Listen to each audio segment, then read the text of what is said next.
Ақтөбе облысы Мұғалжар ауданы Ембі-Қалалық жанындағы интернатпен номер 7 жалпы білім беретін орта мектеп коммуналдық мемлекеттік мекемесінің 5 класс оқушысы Самал Нұрдана Еліқызы. Абай Құнанбаев адамның кейбір кездері. Адамның кейбір кездері көңілде алаң басылса, Тәңірінің берген өнері көк бұлттан ашылса, сылдырлап өңкей келесім тас бұлақтың соңындай, кірлеген жүрек өз үшін тұра алмас әсте жуынбай. Тәңірінің күні жарқырап, ұйқыдан көңіл ашар кез, қуатты ойдан бас құрап, еркеленіп шығарсыз. Сонда ақын белім буынып, алды-артына қаранар, дүние кірін жуынып, көрініп ойға сөз салар.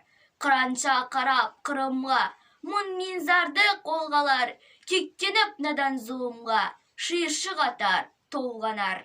Әдетпен ақылға сынатып көрген білгенін, білдірер алыс жақынға, солардың сөйле дегенін. Ызалы жүрек толы қол, ащы сия улы тіл, не жазып кетсе жайы сол. Жек көрсеңдер өзім біл,